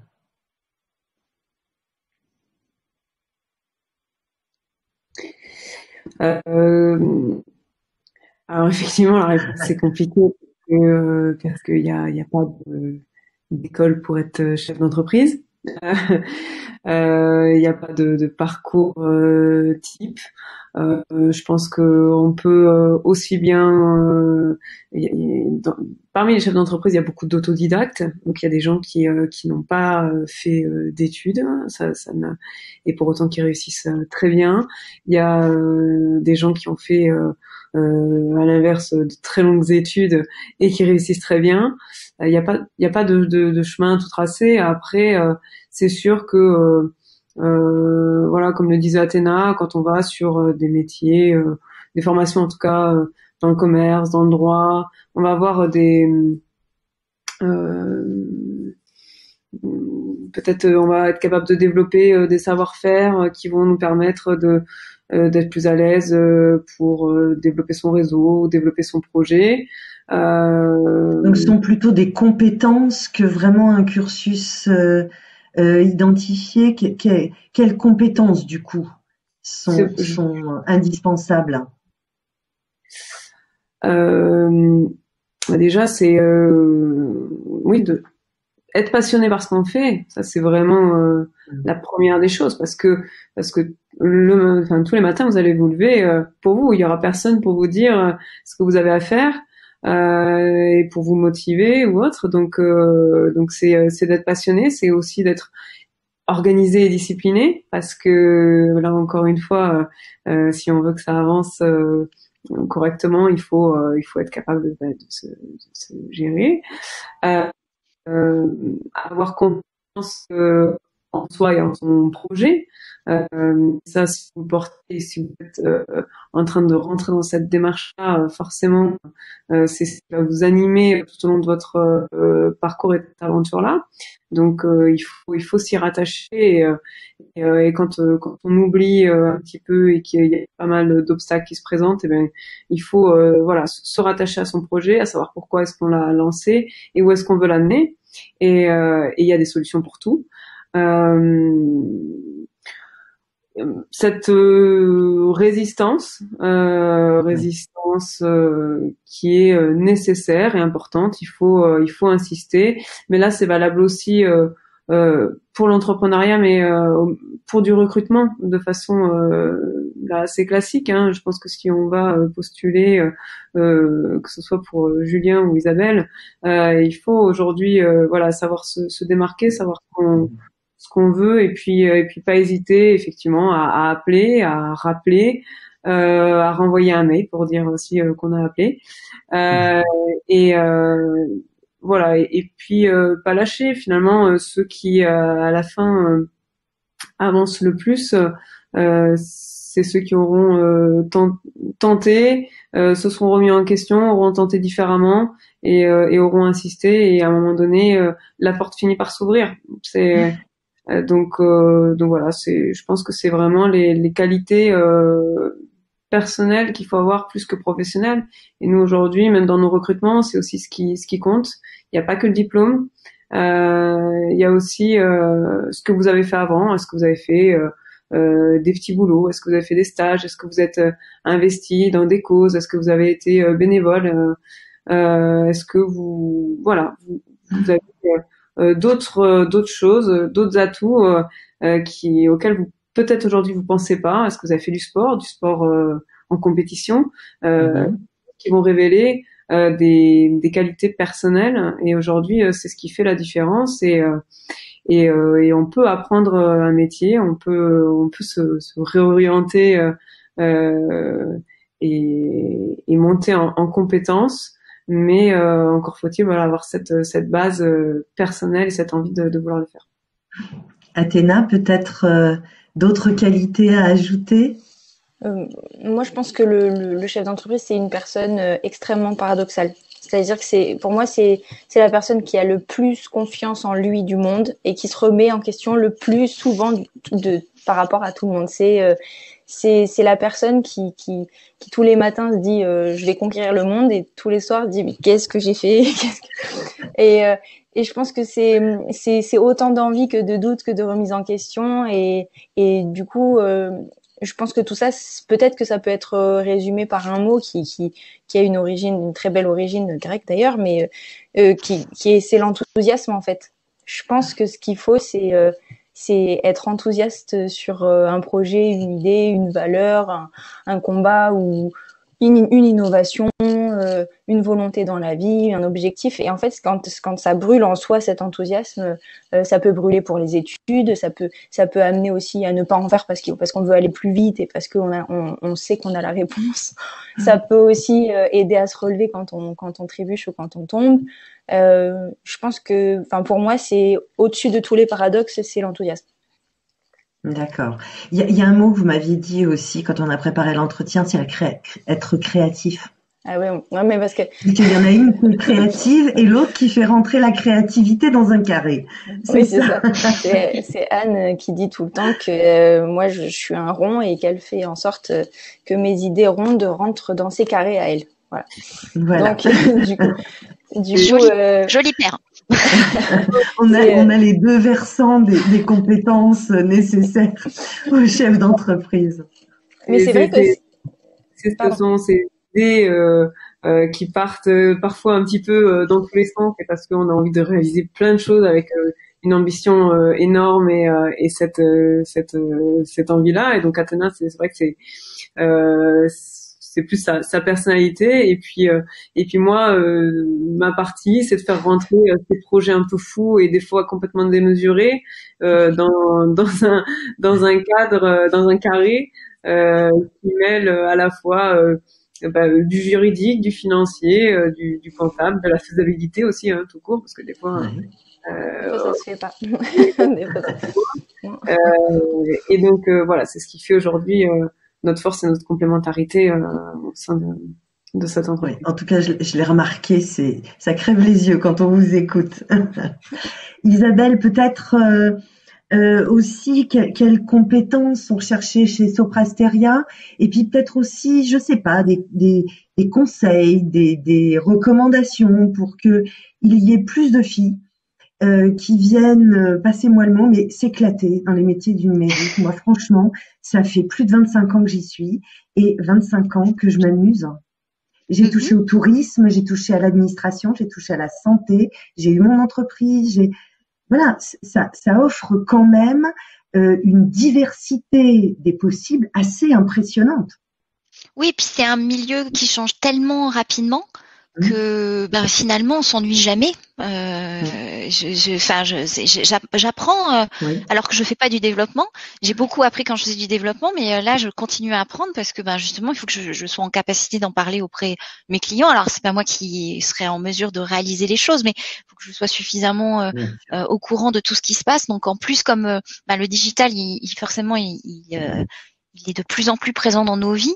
Je trouve que c'est super parce que on est vraiment au cœur de ce qui se fait vers le monde de demain qu'on construit en termes de compétences, enfin de qualité. En fait, il faut alors puisqu'on est une entreprise de services numériques, contrairement à mon client qui finalement sont des professionnels, soit de l'aéronautique, soit des institutions gouvernementales, soit de la télécommunication ou du distributeur d'énergie, etc. Eux, leur métier, c'est ça. Nous, notre métier, c'est faire des projets informatiques et de les faire bien. Donc, il faut avoir le sens du service parce que forcément, tous les projets, on les fait pour des clients. Donc, il faut vraiment avoir la primauté du service aux clients chevillé au corps pour pouvoir en fait leur trouver une solution. Et ça, voilà, c'est vraiment la première qualité, c'est le sens du service. Évidemment des capacités d'adaptation, mais je pense qu'aujourd'hui, les jeunes d'aujourd'hui sont vraiment encore bien en termes d'adaptation. Après, c'est peut-être même plus facile pour eux parce que c'est des digital natives, c'est-à-dire qu'ils ont baigné dans Internet, ils ont baigné dans le digital. Moi, quand j'ai commencé à travailler dans une entreprise de services numériques, il n'y avait pas Internet, quoi. Voilà. Oui, donc voilà, maintenant, tu vois, quand on dit ça, c'est vraiment les dinosaures. Donc, faut pas dire des trucs comme ça. non, mais ça veut dire qu'aujourd'hui, finalement, rentrer dans ce métier-là, c'est encore plus facile, quoi. Et puis, voilà, c'est vraiment passionnant parce que c'est changeant, parce qu'on apprend des choses. Après, on a vraiment différents intervenants autour de nous, et voilà, c'est très enrichissant. Moi, je me régale, quoi, vraiment. Ok, donc les filles peuvent s'y épanouir. Oui, complètement. Oui. Oui, complètement. Oui. Puis en plus, elles seront bien accueillies parce que, en fait, on veut recruter des filles, quoi. Oui, c'est ça. C'est ça. Peut-être que pour une fois, être une femme dans le numérique, ça aide. Oui, exactement. Julien, quel conseil donner donc aux jeunes filles qui voudraient rejoindre le secteur du jeu vidéo? Quelles compétences? Alors, tu as déjà beaucoup parlé de être créatif, voilà, quels conseils à leur donner? pour Déjà, qu'elles viennent nous rejoindre? je leur dirais que le vrai atout de cette industrie, c'est que c'est probablement la seule industrie culturelle dans laquelle la France est leader et qui a la capacité de faire rayonner nos valeurs françaises, européennes, partout dans le monde. C'est vrai quand on parle de cinéma, même souvent quand on parle de littérature, de films d'animation, c'est souvent les Américains ou parfois les Asiatiques avec leurs valeurs qui sont effectivement véhiculées dans ces cultures. Le jeu vidéo, dans une très grande majorité des productions, c'est pas l'Amérique triomphante ou les valeurs asiatiques, c'est aussi les valeurs européennes. Donc je trouve que c'est intéressant de pouvoir se dire qu'on est capable d'avoir ce soft power dont on parle et de le diffuser partout dans le monde. D'un point de vue intellectuel, je trouve ça très stimulant. Donc je pense que c'est intéressant pour les jeunes femmes aussi de se dire que on peut être à l'origine de cette diffusion culturelle partout dans le monde. Ensuite, je dirais que le champ des possibles est aujourd'hui sans nul autre pareil. La prise de conscience est là, de la nécessité de féminiser les équipes, et cela depuis maintenant plusieurs années. Donc le mouvement s'est amorcé. Les postes qui vont se créer seront des postes avec la primauté pour les jeunes femmes, c'est une évidence, parce qu'il faudra rééquilibrer ce déséquilibre manifeste qui est totalement anormal. On a plus de 50% des joueurs qui sont des joueuses, donc encore une fois, on sait que c'est important aussi qu'il y ait cette diversité dans nos équipes pour que les créations, même si les créations de jeux vidéo on essaye de faire en sorte qu'elles soient le moins genrées possible, c'est quand même intéressant d'avoir cette diversité, cette mixité. Donc voilà, et puis je leur dirais aussi, venez parce qu'on a besoin de vous. Si on veut que la filière du jeu vidéo française soit encore plus intéressante, soit meilleure, remporte encore les awards partout dans le monde, c'est aussi parce qu'on aura des jeunes femmes intelligentes, brillantes, artistes, développeuses, responsables marketing, enfin tous les métiers dont on a besoin, analystes de données. Voilà, donc on a besoin des jeunes femmes, et il y a des rôles modèles. Il faut pas avoir peur, et je trouve que le témoignage d'Anne notamment et d'Athéna est sympa parce que il montre à quel point il faut démystifier les idées reçues sur les femmes entrepreneuses, et que elles sont largement plus compétentes souvent que les hommes, et que elles sont beaucoup plus modestes, et donc c'est beaucoup plus intéressant d'avoir un dialogue avec ces entrepreneurs, entrepreneuses. Je sais pas si on dit le mot d'ailleurs, mais que les entrepreneurs, ça se la raconte moins, comme on dit, donc c'est souvent plus agréable. Donc il y a de la place aussi pour créer des studios, cette sensibilité féminine aussi, on en a besoin dans nos équipes. Donc voilà, welcome. Et puis je pense que ça va changer. Les choses vont changer vraiment. Et puis si j'avais quelque chose à rajouter aussi, c'est que c'est quand même un domaine où en fait il n'y a pas de chômage, quoi. Enfin, il y a de l'employabilité, il y a même au-delà en fait de ce que la France est capable de fournir en termes de diplômés. Donc on est vraiment obligé. Pourquoi en fait nous on a ouvert des centres de services à l'étranger en termes de développement, que ce soit à Madrid, en Inde, etc. C'est parce qu'on n'a pas la capacité à avoir autant d'ingénieurs que ce qu'on voudrait, et pas que nous, les grandes entreprises du numérique. Donc c'est vraiment se garantir que déjà on fera un métier varié, typiquement, dans la carrière on pourra faire plein de choses différentes, la garantie de l'emploi, et puis une croissance salariale assez conséquente. Je crois qu'il n'y a pas beaucoup de secteurs aujourd'hui qui peuvent se prévaloir en fait d'avoir, je veux dire, et ça je parle plutôt aux parents des jeunes filles, des niveaux de salaire qui soient vraiment en forte croissance, quoi. Donc je pense que c'est pas mal, quoi. Et puis l'égalité, elle va se chercher par l'indépendance financière, ça j'en suis persuadée, notamment des femmes. Donc c'est pour ça que, c'est important de savoir que c'est vraiment un métier, des métiers qui payent bien, quoi. Et il y a un point important aussi, Isabelle, qu'on peut peut-être indiquer, c'est la mobilité internationale, parce que c'est important aussi d'être dans des filières où on sait qu'on peut aussi bouger partout dans le monde. Nous, si on veut, oui. Voilà, si on veut, bien sûr. Nous, mais on sait que en général, les jeunes dans leur carrière aiment bien une expérience à l'international, et puis en plus, c'est vachement valorisant. Et c'est vrai que nous, par exemple, il y a des hubs de production dans le monde, notamment au Canada, qui est quand même un pays extrêmement attractif pour la jeunesse. Donc voilà, il y a des choses aussi qui peuvent se faire et c'est intéressant de se dire qu'on va pas être cloisonné dans des métiers un peu ronronnants, on va dire, qui sont très intéressants aussi, hein, mais voilà, il faut avoir peut-être une ouverture d'esprit un peu plus large, surtout qu'on va sortir d'une période un peu qui nous a un petit peu enfermante. Donc, voilà, on va avoir besoin d'ouverture, donc essayons de voir large. En tout cas, c'est ça, j'ai une jeune fille qui me disait, elle terminait ses études en intelligence artificielle. Elle a mis son CV en ligne en une demi-heure, 60 propositions. Ouais, ça m'étonne pas. Mais tant mieux. Aujourd'hui, une femme dans ce secteur-là, elle choisit. Elle choisit C'est un combien bon résumé, de temps elle veut y rester. Je crois que c'est un très bon résumé. Voilà, je vous remercie beaucoup. Je crois que là, malheureusement, même si c'était passionnant tous ces échanges et ces témoignages, alors juste sachez que nous, au niveau de l'éducation nationale, on se mobilise aussi pour faire changer des choses. On a lancé une politique publique sur 3 axes pour créer une culture favorable justement à l'égalité et au numérique.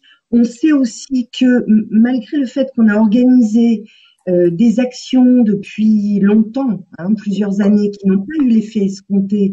Donc, on se lance aussi dans des expérimentations, dans des ajustements, dans des évaluations, de réajustement de ces expérimentations pour qu'on arrive finalement à une représentativité là aussi des jeunes filles vers les cursus scientifiques et numériques plus importantes. Donc voilà, je parlais de signaux forts en introduction. Je crois qu'on en a donné beaucoup. J'y crois fortement. Je vous remercie beaucoup pour tous ces témoignages. Je remercie Sabrina Cagliaros qui n'a pas pu rester avec moi, donc qui est aussi une femme du numérique dans l'éducation et qui nous a permis ces échanges. Et je suis sûre qu'on se recroisera dans d'autres occasions. Merci à toutes et à tous. Merci. Et à très bientôt. Merci beaucoup. Merci, Merci beaucoup, à bientôt. Au revoir.